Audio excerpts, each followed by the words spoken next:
On PM Express tonight, a very interesting, unique conversation, something that we don't normally do on a program like this. It's only one person who can get us to have a religious conversation on PM Express.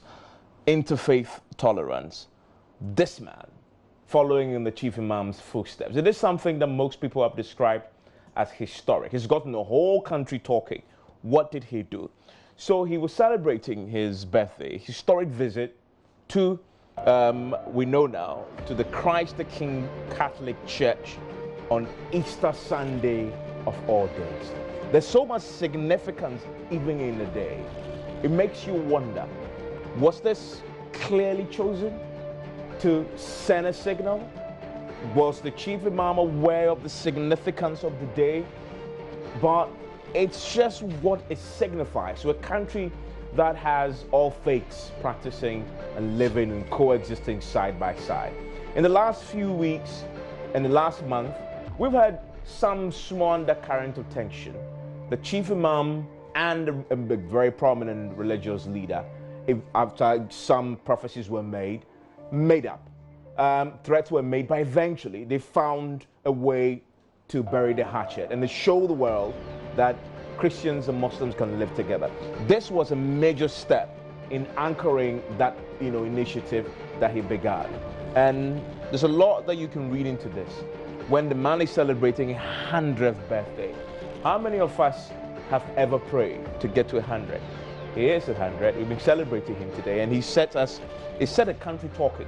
A very positive conversation that we're going to be having today, delving into the significance of it biblically, what the Quran says about it, what you need to know about it. Because I bet most of you, majority of you watching us today are either Muslims or Christians. If you're wondering, asking yourself questions, this is the show you want to be on, following what we saw over the weekend. Now, we know that the visit generally was well received, but there's a small, tiny minority that criticized it as well. But in every country, a democracy, you expect that. There's some minority will criticize it. We don't have to give that minority too much of a hype, as you say, because the country will cherish the peace that we have. But you'll be remiss to ignore what they've said. And that is why it's good to confront it. But you confront it with the light, as both religions will tell you, not shying away with the darkness. And that's exactly what we hope to do tonight as we interrogate what the Chief Imam had done and its significance. There was a lecture that was held today in his honor today, and we all know, everybody was there who matters in this country. The Vice President was there, said a lot of nice things. The Vice President, for example, cautioned Ghanaians against, and this is important, disturbing the peaceful coexistence between religious sects in the country. This is what the Chief Imam wanted to do all this while with this visit. Special representative of the UN was also there. I'm talking about our own Mohammed ibn Chambers. Described the Chief Imam as a champion of religious tolerance. He was on the BBC for a reason, because Africa is crying out for this example. And so the BBC could not wait to have him on. That is why this is important. We should celebrate our own. He wants the two major political parties to put the teachings of the Chief Imam into practice and sustain the peace as well. I'm talking about Ibn Chambers. Now, listen to this. Former President Rawlings himself could not also hide his own admiration for the man. He tweeted about it, we know. This is the tweet I want to share with you.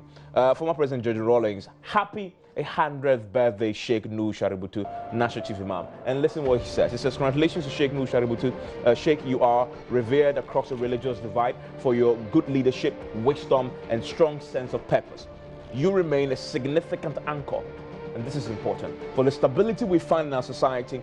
We hardly speak, you hardly speak, but when you do, it evokes only wisdom, the former president says. I pray for Allah's greatest blessings as you chalk 1 century on this earth.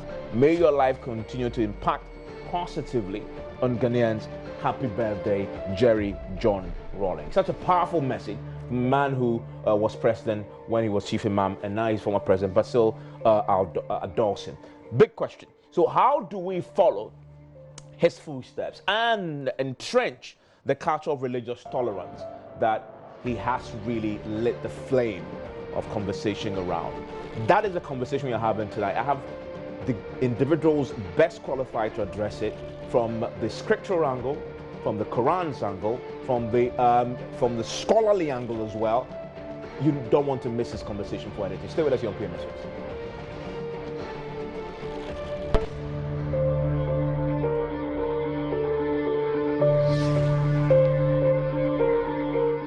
Thank you very much for staying with us here on PM Extras. My guest in the studio, a man that you heard, he's a voice in the media already, but also a powerful man of God who doesn't shy away from confronting these very complex issues. And so he's agreed to join us, and I'm happy to have him. Reverend Steve Wengam, the lead pastor, Cedar Mountain Chapel, East Legon Assemblies of God. Thank you very much, sir. Thank you, Evans. For your time here on the show. Also with us is Sheikh Arimayal Shaib. He is a spokesperson for the National Chief Imam. Sheikh, thank you.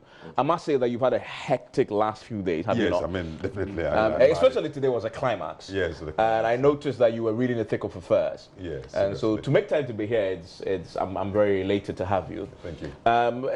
Reverend, let me start with you. So when you heard that the Chief Imam had paid a courtesy call, did you expect that to happen this way? I wasn't too surprised, knowing the kind of person he is. Okay. He's one person who symbolizes unity of faith. Okay. And he will do anything once to promote religious tolerance and promote the peace of Ghana.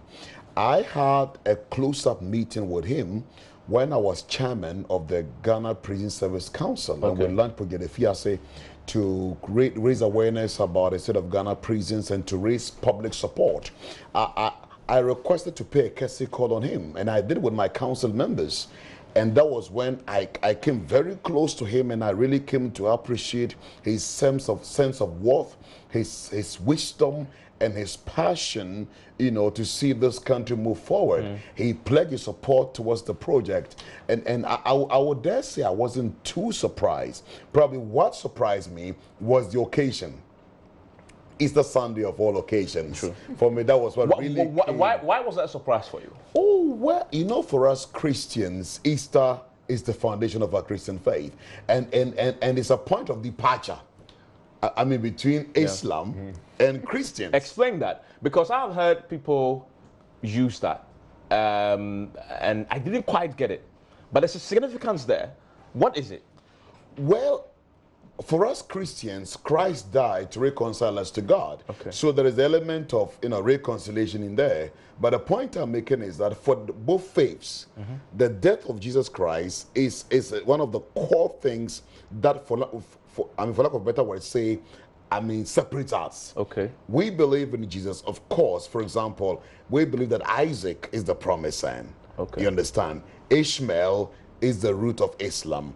And that's the point where they disagree with us. Okay. But the Bible tells that Isaac is the promised son. Okay. And Isaac is a typology of Jesus Christ. Okay. You understand? Okay. So just as Isaac was, God told Abraham, go offer your only begotten beloved son, Isaac. And he agreed to do that. The same way God was exemplifying what was to happen on Calvary cross at Easter. So one would have hardly thought that the Chief Imam would choose no lesser day or no more important day like the Easter Sunday. Now, we believe that Christ died and rose again. Okay. They share different opinion about the death and resurrection of Christ. Okay. So that's why I'm saying that it came as a big surprise. Where for us as Christians, we are also excited because it again goes to prove, here let me sound a bit selfish, goes to prove that indeed Christ died and rose again. But I really want to commend, want to commend the Chief Imam for that bold step he took. And I think that Christians have a lot to learn from that. This is something that is symbolic. This is the beauty of this, right? Yeah. You can express your faith and laugh about it and tap the other man's back. he will express his faith, laugh about it, and tap his back. But they know the core joining factors. And we'll be talking about the uniting, and they are far more than the things that he just mentioned, that tiny little thing that divides us. For me, that was symbolic. You shouldn't express your faith to the point where you think that the other person cannot have a say because you have a certain divergence. You cannot talk to the person. You can't express your faith. I respect your faith, but we are united. I think that's a symbol of the Chief Imam's message. Sheikh, so tell me, was this chosen the day to visit the church? Was it a carefully chosen day, or it just so happens the day before my birthday, and so let me do it? Just help me understand, because I'm sure the Chief Imam knows the symbolism of Easter Sunday and the divergence. Thank you very much for the opportunity. The first thing I would say is that it was just a coincidence. Okay. As you all know, the birthday itself fell today. Today, 23rd, was supposed to be the birthday. But to herald the celebration, he decided to do a few things. One of them is to go to where he has been worshiping in the mosque to express his thankfulness to God for having lived for these 100 years. And actually that is the virtue, Islam. When God chooses you for his favor, you also give thanks to God. But the next thing he thought to do was to use the occasion also to stretch a hands of friendship. Okay. Indeed, to send a certain signal in a radical way that the narrative of Islam must change. Okay. From a religion that is seen to be a religion of hate and warmongering to a religion whose mission is rooted in the principles of peace, love, compassion for humanity. If you listen to the narrative, a lot of the narrative in the world about Islam, there are so many virtues of the Prophet which has not been laid and exposed to humanity. And so there's so much a gulf of ignorance, even among Muslims, as to what the biography, the historical biography of the Prophet could give us by way of lessons that can lead us into a life of happiness in this world and in the hereafter. And so time has come, and the Chief Imam is very much in control of his mind. Very much in control. At 100 years. At 100 years. So, and he has been expressing this worry.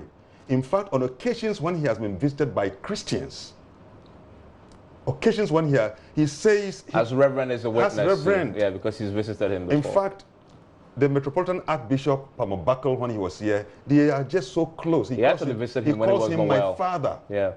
And so on. Anytime such group of Christian leaders have visited him, he has made quotations of the Quran. And he has said, I don't understand why, in spite of these teachings, we can still see some of the things that we see in the world. So, in my interpretation, I thought that he wanted to, in a very revolutionary way, if you like, to turn the whole trend of affairs in terms of thought. Okay. And how we respond to matters of religious diversity. And he did so excellently. So it was a visit of friendship, but he thought that he would do it in a church. Yeah. Yes. I like the word used, radical. Yes. And I guess it became even more radical, considering what Reverend Steve Wengham had said. And I had not paid attention to it until he said it, which is the significance of the day. You said it's a coincidence. Yes. But it even made it even more revolutionary, yes, even more radical. Yes. Right? Because that was a day that signifies, at least we have an agreement, but the point of departure. Yes. And that's the day he, coincidentally, a day before his birthday, you couldn't have gone to church on a Monday. No.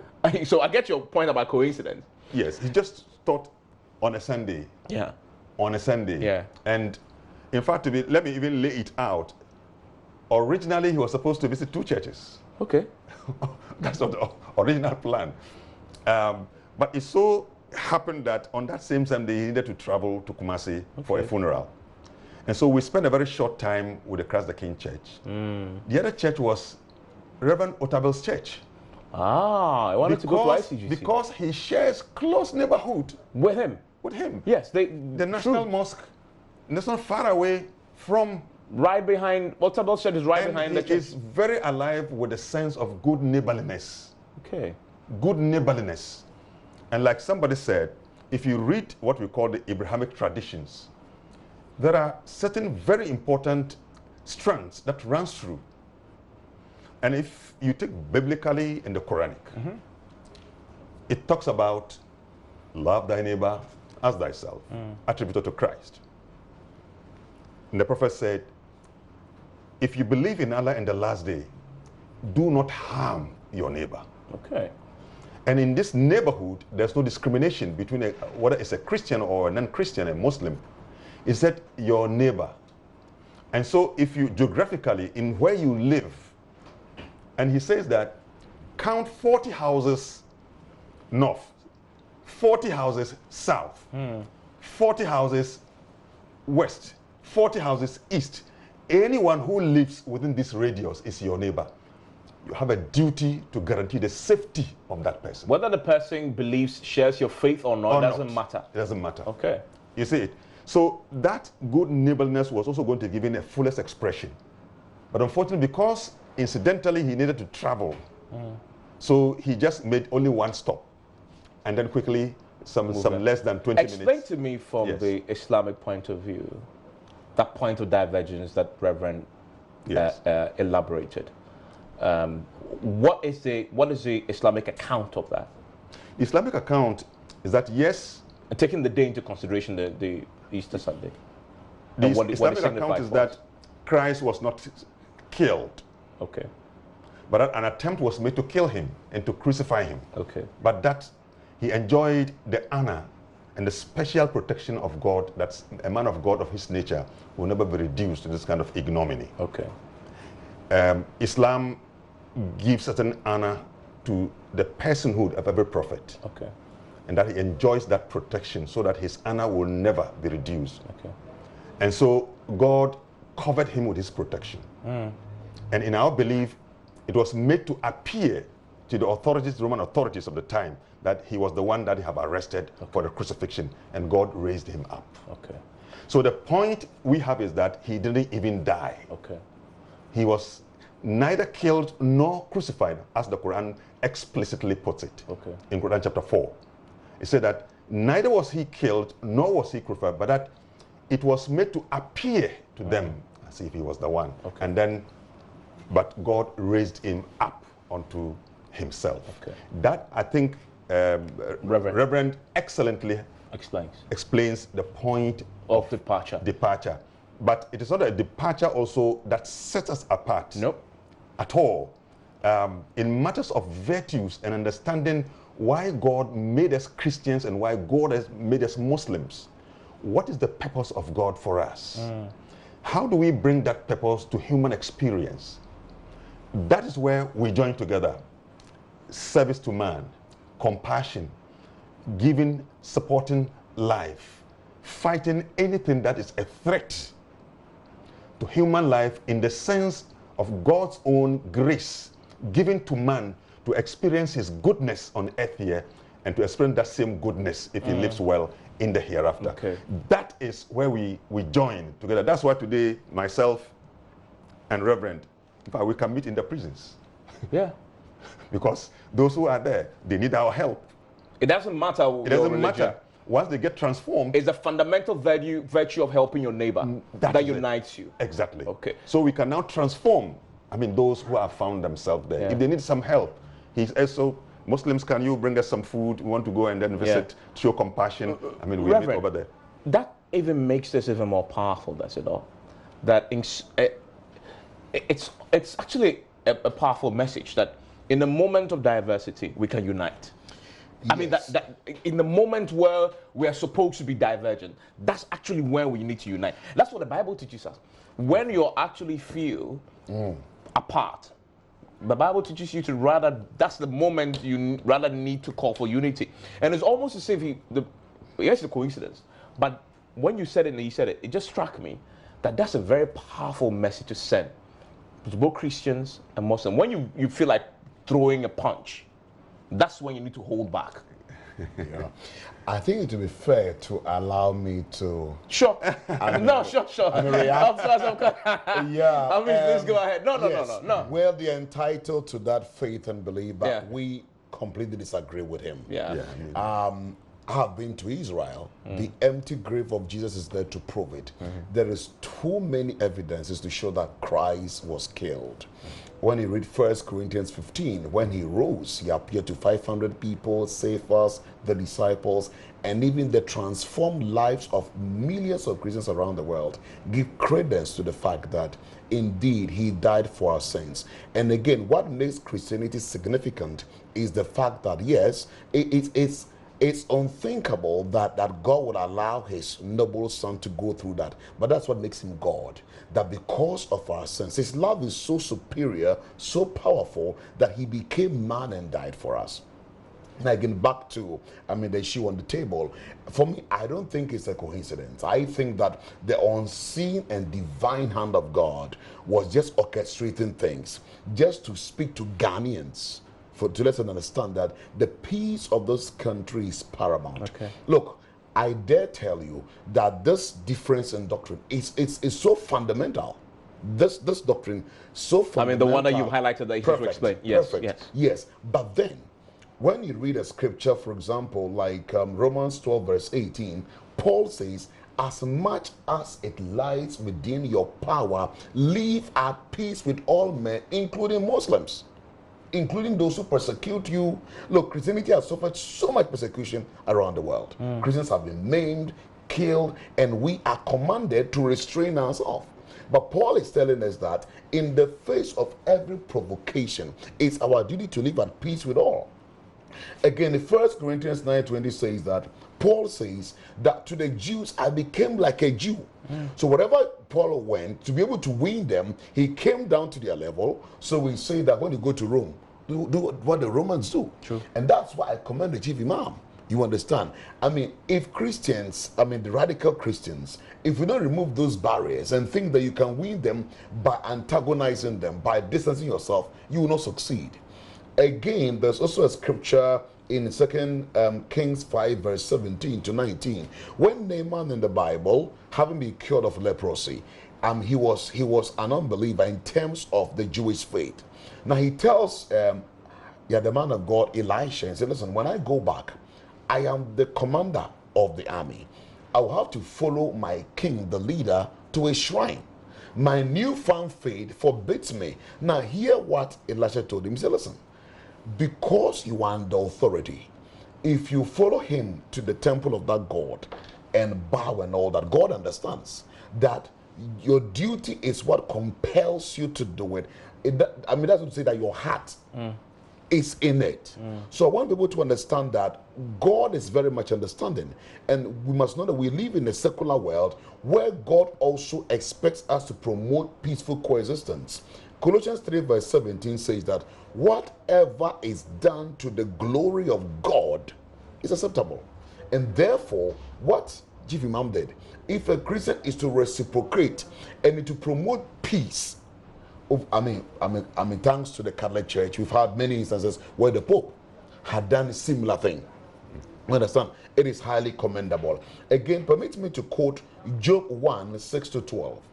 The Bible says that when the sons of God gathered, Satan showed up. God didn't bundle Satan and throw him out. God even had a kind of interaction with Satan. He said, Satan, what are you doing here? He said, I'm roaming to and fro. He said, have you seen my servant Job? He's so righteous there is none like him. It means that even in God's presence, God tolerates Satan for a certain divine purpose. So for me, what has happened is highly commendable. I want to commend the Chief Imam, and I want to say that, those who must learn, the greatest lesson must be learned by Muslims and Christians and politicians. Okay. What is the lesson for politicians then? For me, Luke 23 verse 12, drawing that inhuman trial of Jesus, that bogus trial of Jesus. If you follow the trial, everything that there was against natural justice, everything defied rule of law. But Christ subjected himself to it so that we can be saved. Do you know that two political arch enemies reconciled during the trial of Jesus? That's how powerful and the essence of Christ's death. The point I'm simply making is that politics in this country, I don't think what divides Christians and Muslims is more powerful than what divides NDC and PP. Seriously, what divides? Our doctrinal differences is stronger and more powerful than what divides, because these two parties, if you look at the difference between the two, very, very insignificant. So if the Chief Imam could defy all the radical beliefs in his faith and visit the church, why can't our sitting president extend that step? He's the father of the country. Why can't the same apparatus of opposition also reach out, and together let's build a united and a prosperous country. That's a very powerful message, Sheikh. Sheikh, so the Chief Imam had done this. I'm sure he's had the world reaction. I want to go to say Ghana reaction, but this has gone beyond Ghana, really. Because the world at the moment is crying for somebody like Sheikh Nuhu Shaributu, right? It was just in Sri Lanka over the weekend that hundreds were murdered. We've seen churches burned to ashes. In other places, we've seen mosques attacked, right? In Europe, we've seen mosque attacks, Muslims killed. Things that we didn't think that could happen had happened, right? And the world was yearning for somebody to do that. And then he did it.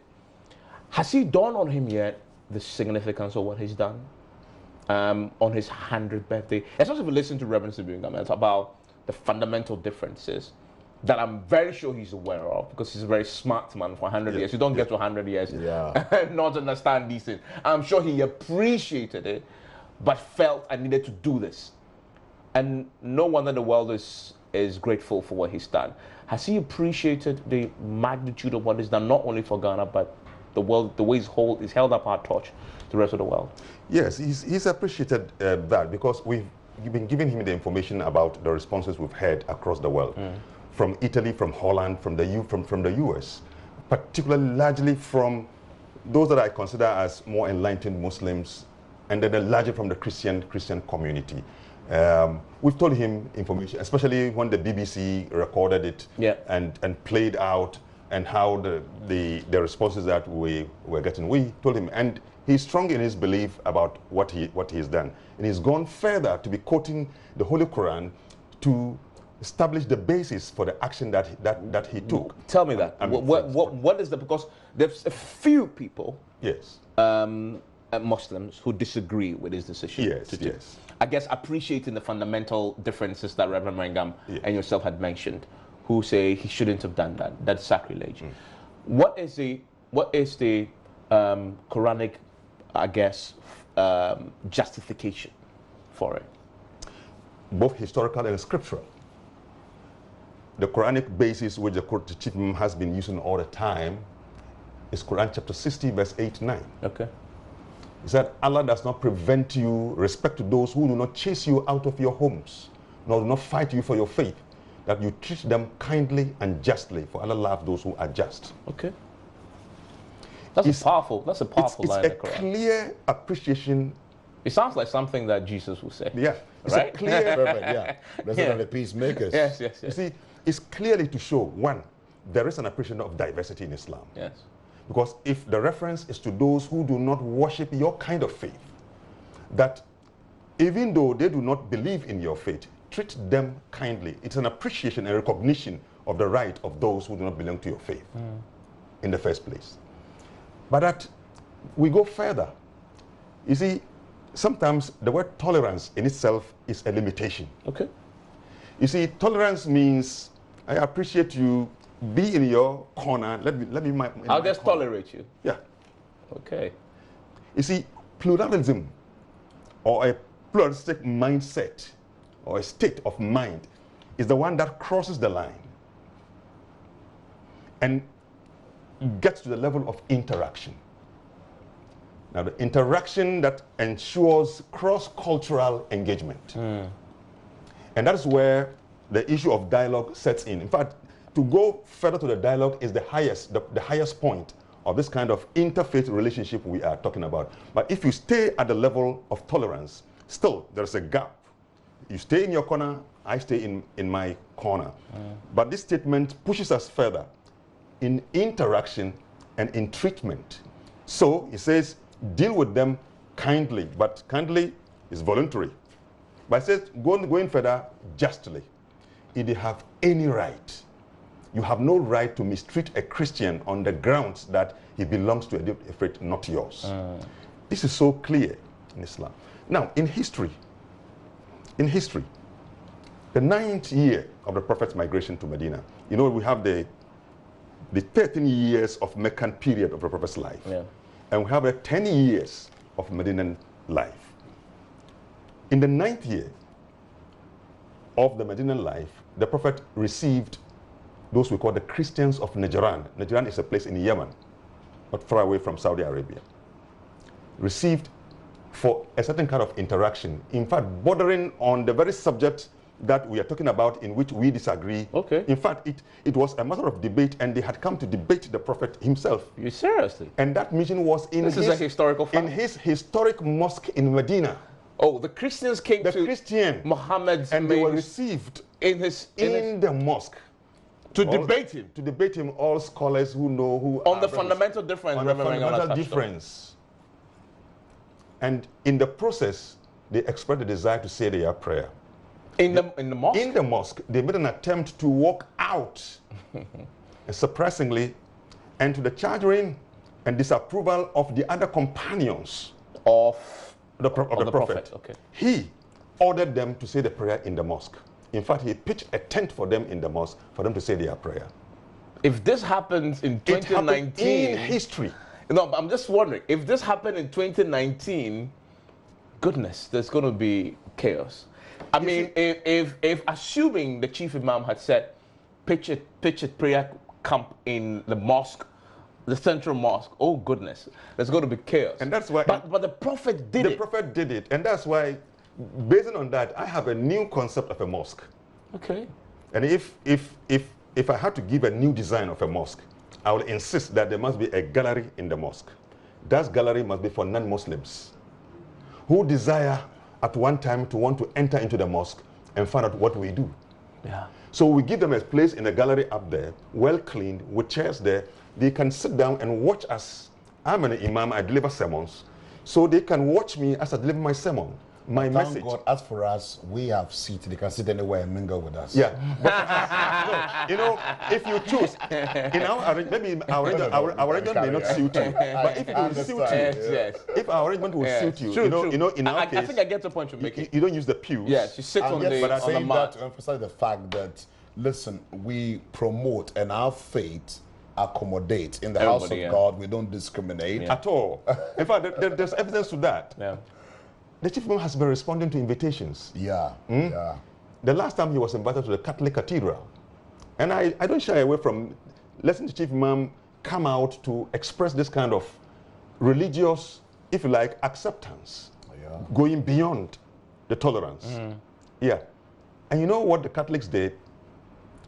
It was in connection with our 60th anniversary of our independence. It was a Thanksgiving service in connection with our 60th independence anniversary in the Catholic Cathedral. Archbishop Abubakar sent the invitation to the Chief Imam, and Chief Imam said he will go. We went together. And what they said was that we will say a prayer in the church, but they don't want the prayer in English. You know, I'm a book-long person, so probably I'm the one who is going to be speaking the English, you know, in prayer. But I said, no. They wanted in Arabic. So the world will see the diversity, that truly Muslims have come there. I see. And I had a privilege. The Chief Imam ordered me to go and do it. And I said the prayer in Arabic for it to be, I didn't even translate it. In the Catholic Church. In the Catholic Church. Just like it has happened during the time of the Prophet, where Christians were received in a mosque and permitted to say their prayer In the mosque. facing the east in the mosque. It did happen, and all who are abreast with Islamic history will tell you this fact. And then also, you know, Islam goes beyond tolerance. That is why legally Islam allows, you know, Islam goes also with law. It allows marriage between Muslims and Christians. It does? Of course. It is a one-sided approach. Why are you telling me now when I've missed the opportunity after I met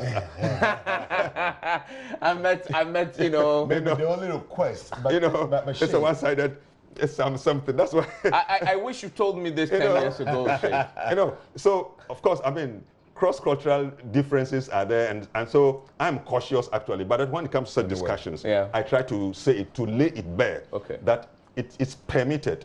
A religion that will allow marriage. You know what marriage means? Yeah, union. This is a connection. Yeah. And yet we'll say, okay, I allow you to today. And in Quran chapter 5, 6 going, it says, on this day I have made permissible for you the food of the people given the book before you, and the Christians and Jews. Your food become permitted to them, and yours become permissible to them to eat. It's a Quranic text. Then he went further. And also, the women of the people of the book who are chaste, the chaste women of the people who were given the book before you, Okay. Christians and Jews. And that is the appellation and the respect that Islam accords to the two religions that came ahead of Islam in history, calling them the people of the book. It's an expression of respect that these are people who have experience of a revelation, they have received books, they believe in prophets, and so on and so forth, and they needed to be respected. That is how Islam elevates relationship beyond tolerance to a level of cross-cultural and cross-traditional interaction. Yeah. And that's exactly what the Chief Imam is demonstrating. Reverend, I'm hearing things that I've never heard before. I don't know if you're surprised as I am, but it is clear to me. We'll take a break and come and explore this into detail. So if this is what it is, why is there so much animosity between the faiths, amongst the faiths? Christians and Christians, Muslims and Muslims, Muslims and Christians, Christians. We've seen that in the last few weeks. In Europe, Christians are attacking church, the mosques, killing a lot of. It's same vice versa. It just beats me. If this is what it is, and we preach this in our churches and our mosque every day. Maybe I think that we've not emphasized this enough. Okay. Sometimes we don't make our teachings relevant to daily living.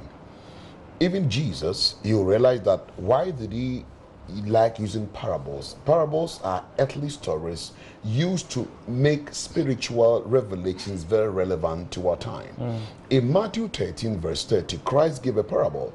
A man went out to sow good seed. In the night, his enemy came and sowed tares. After a while, and as the crops or whatever it is were growing, they discovered that there were tares that looked exactly like the main plant. So the servant went to go and uproot the tares, and the master said, no, they look very similar. Any attempt to do that now, you end up uprooting and destroying the good plant. Let them grow together. What Christ meant was that now God allows both good and evil, all of us, to be together. On the judgment day, God will separate the tares from the sheep. I think that Christ was using this to speak to Christians, to say that, look, there are some things we leave it for God to handle. It's our responsibility, as Paul said in Romans 12 verse 18, to live at peace with all men. Look, I say this without fear of contradiction, all over the world, Christians, we've been very much constrained. Under very severe attacks, because Bible is very, very strong in saying that when somebody slaps you, turn the other side. Christ warned us by saying that if you live by the sword, you die by the sword. So many times Christians have been attacked, and not that they cannot attack back. You see, the virtue of meekness is not weakness. Meekness is strength under control. So Christ said, listen, Peter, put your sword down. Don't think that you can fight to protect me. I have the power to command legions of angels to come and defend me, but I must go through this process. I must tolerate my enemies. They must do this to me so that I must fulfill all righteousness. So the point I'm making, and I want to say this to Christians, is that yes, the Bible is clear. There is fundamental difference between Muslims and Christians, but God, when he saved us, didn't take us out of the world, because we're supposed to be the salt of the earth. In any case, how can we win them if we antagonize them, if we shun them, if we denigrate their religion? So Paul says that to the Jews, I became like a Jew. There are times that we must identify. Look, I read the Quran. Why not? I have very good friends. Look, last year we observed in my church, Cedar Mountain Chapel, Little Legon Assemblies of God, what we call Cedar International Day. And we had two guests of honor. The first service, we had the Nigerian ambassador to Ghana, and guest the second service, the Palestinian ambassador to Ghana.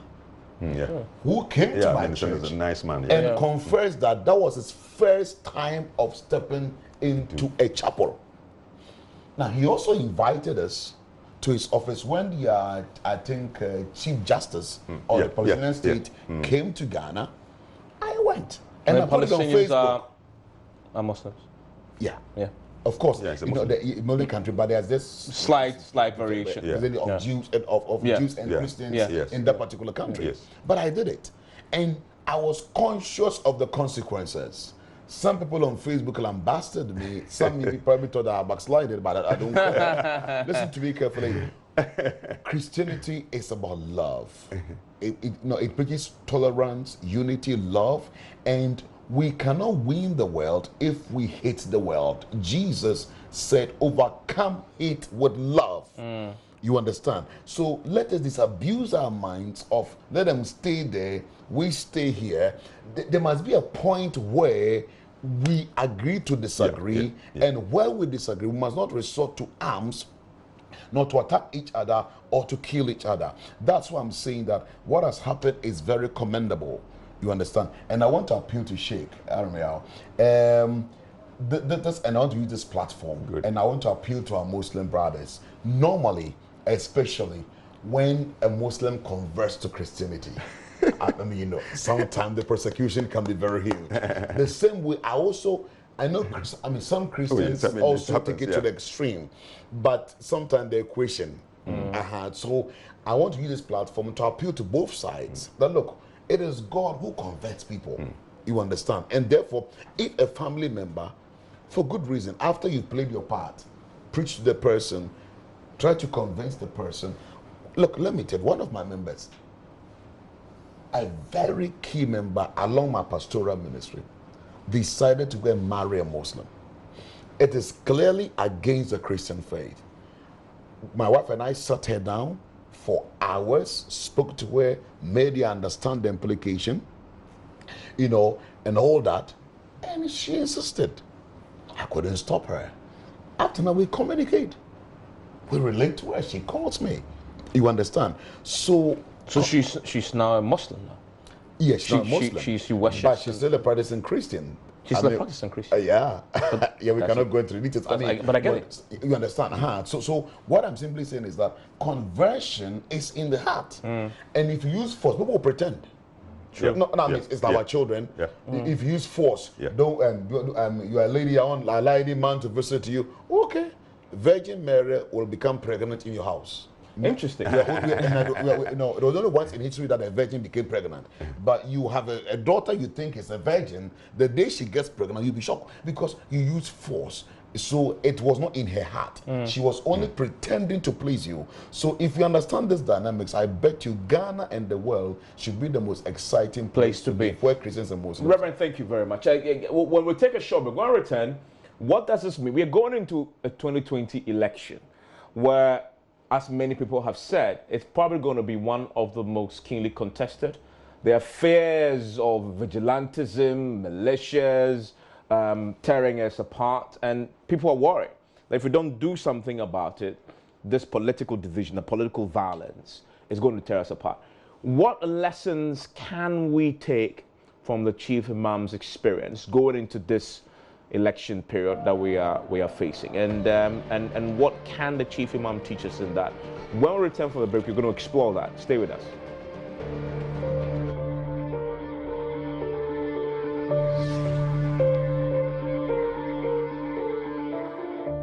So live on PM Express, my guest in the studio, Reverend Steve Wengame, is the lead pastor, Cedar Mountain Chapel, East Legon Assemblies of God. Also with me is Sheikh Arimayal Shaib. He's the spokesperson for the National Chief Imam.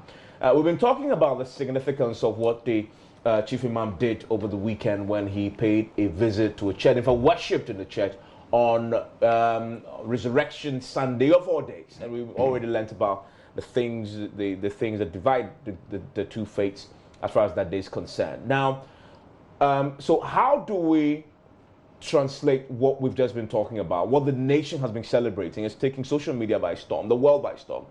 How do we translate that into our national life, into our political life?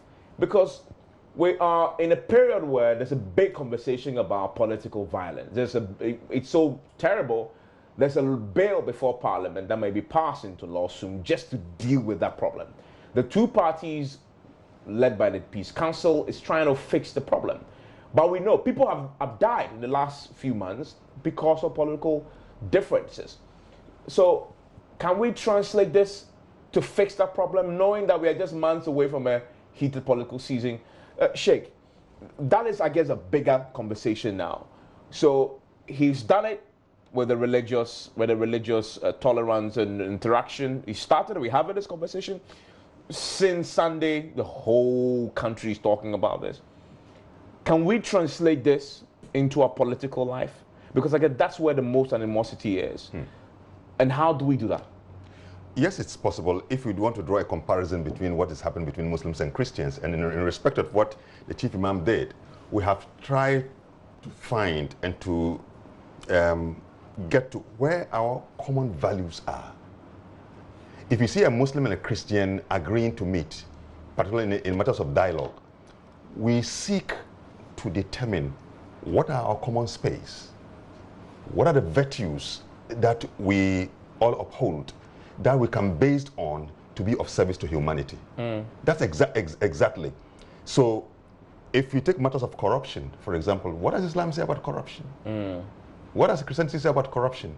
It is Muslims who are in the mosque who are corrupt. It's the Christians who are in the church who are corrupt. And so we have a duty. So can we join hands together?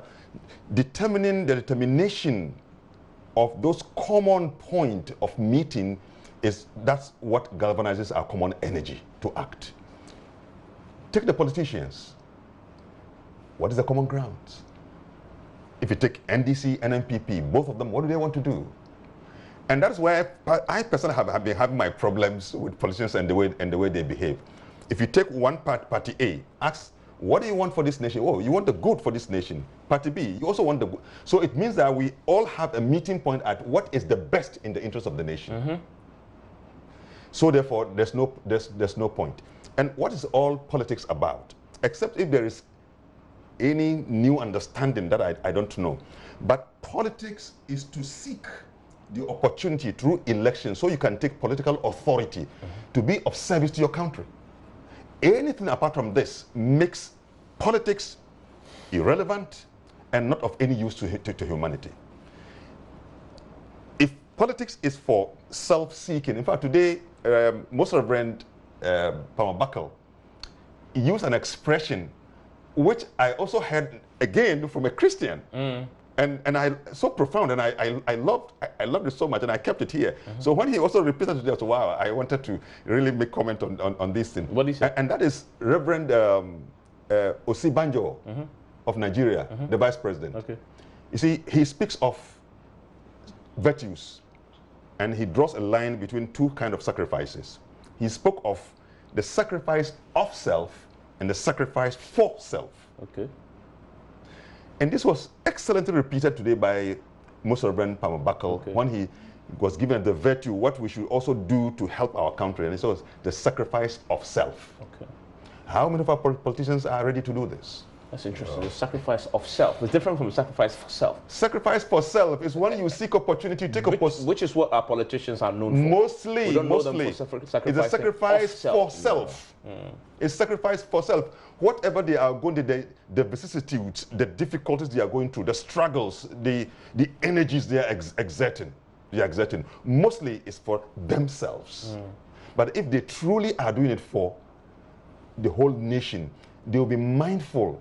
I got embarrassed and I felt so much scandalized that ahead of last election, our political contestants were compelled by external forces to sign an agreement to accept the results. I felt so embarrassed. That why somebody who seeks to become my president must be forced to sign this agreement. Forced to sign a peace accord before he will believe and accept results of election. So why does he then come to do this politics? Reverend? You know, I think that society must be blamed for this kind of situation. Ghana must begin to punish leaders who practice extremism. In this country, we reward political leaders who promote vigilantism. I mean, if you are in a party or see what Chief Imam has done, or even me, I'm sure some might begin to look at me funny, True. wondering whether this guy has not compromised his faith. True. But the point is this: both religions, and especially I can speak for the Christian faith, the virtues of the Christian faith are very, very strong, and the love of God is so deep that no human words can describe that. Look at Luke 23 verse 12. The Bible says that during the trial of Jesus, the Bible says that, and I read, that very day Pilate and Herod became friends with each other, for previously they had been an enmity with each other, like NDC and PP. And I'm repeating what I said earlier on. Listen to me, the fundamental difference between Islam and Christianity is far bigger, deeper, wider than the difference between NDC and PP. And yet you guys unite. And yet, if we've been able to collaborate, serve on the peace council, you understand, and these two religions, the leadership have been able to promote and sustain the peace of this country, you understand. I think that the two major political parties must learn from this. It is doable. It is possible to be a core MPP person, core NDC person, without having to insult. Now, what we think that you are more NDC or MPP when you are loud, when you insult, when you attack your opponent. Let's begin to punish individuals and punish political parties who don't deal with those things. And if you're able to actually punish such people, I think that this will be an issue of the past. So we have a lot to learn from this, and I want to see we of the Christian faith also extend the same. And will you be worshiping the mosque soon?